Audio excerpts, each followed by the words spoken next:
সবকিছু ঠিকঠাক হয়েছে কিনা। তুমি কি করলে ললিতা? এইটুকু তরকারির মধ্যে তুমি এক বাটি লবণ সবটা ঢেলে দিলে। কি হয়েছেটা কি বলো তো তোমার? আপনারাই তো বললেন তরকারিতে লবণ হয়নি, সেজন্য লবণ ঢেলে দিয়েছি। এখন বসে বসে খেতে থাকেন, এত কথা কিসের আবার? আমার তো মনে হচ্ছে তুমি ইচ্ছে করেই এমন রান্না করেছো প্রতিনিয়ত, না হলে প্রতিদিন কিভাবে ভুল হতে পারে শুনি। আমি এমন ভাবেই রান্না করি, খেতে হলে খান, না হলে বেরিয়ে যান। খেতে বলেছে কে? নিজেরা রান্না করে খেতে পারেন না? তোমার ব্যবহার দেখছি দিন দিন খারাপ হয়ে যাচ্ছে ললিতা। রান্না করতে এত কষ্ট হলে আমাদের বলবে, আমরাই রান্না করব। আমরা রান্না করতে চাইলেও তো রান্না করতে দেয় না। আমরা নাকি রান্না করতে অপচয় করি। এত কথা তো আমি শুনতে পারবো না। কষ্ট করে রান্না করেছি, আবার এত কথা! বললাম না, খেতে হলে খান, না হলে চুপ করে বেরিয়ে যান। তুমি কিন্তু বেশি অত্যাচার করছো। ছেলেকে বলে বাড়ি থেকে বের করে দেবো কিন্তু তোমাকে। আমাদের ছেলে, আমাদের এই অপমান কিন্তু সহ্য করবে না সে। তো বার বেড়েছে। কালকেই তো তোমাদের পালিত ছেলে কাজের জন্য শহরে যাবে, তারপর তোমাদের মজা আমি দেখাচ্ছি। আমরা তোমার শাশুড়ি, তুমি এ বাড়ির বউ। তুমি কিনা শেষ পর্যন্ত আমাদের ওপরে এত অত্যাচার করলে, আমাদের বাড়ি থেকে তুমি বের করে দিলে। ওপরওয়ালা কিন্তু সইবে না।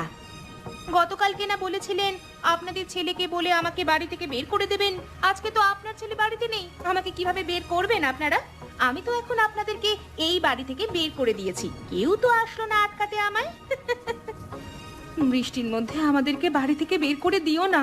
আমরা তিনজন বুড়ো মানুষ, কোথায় যাব এখন? আমাদের তো যাওয়ার কোথাও জায়গাও নেই। দয়া করে আমাদের সাথে এমনটা করো না তুমি। এই বাড়িতে আসার পর থেকে আমি শুধু চেয়েছিলাম কিভাবে তোমাদের বাড়ি থেকে বের করা যায়। এটাই আমার উপযুক্ত সময়। এই সময়ের জন্যই তো আমি এতদিন অপেক্ষা করেছিলাম। দেখো দেখো বাইরে কিভাবে বৃষ্টি পড়ছে। দয়া করে আজকে বের করে দিও না, অন্য সময় না হয় আমাদের বের করো। হ্যাঁ, এমনটা করো না আজ।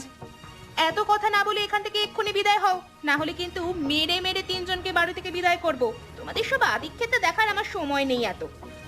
আমাদের সাথে এমন অন্যায় করলে তো মনে রেখো, ওপরওয়ালা তোমার বিচার করবে।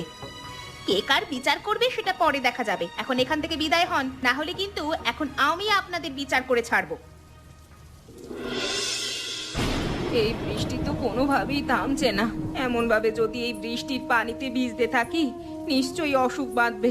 বৃষ্টির পানি প্রচন্ড ঠান্ডা, আমার কাঁপুনি ছুটে যাচ্ছে। আমি তোদের জন্য কিছুই করতে পারছি না। শেষ পর্যন্ত আমাদের কপালে বুঝি এমনটাই লেখা ছিল। হায় ওপরওয়ালা! ললিতার এত বড় অধঃপতন হবে এ আমি কল্পনাও করতে পারিনি। শেষ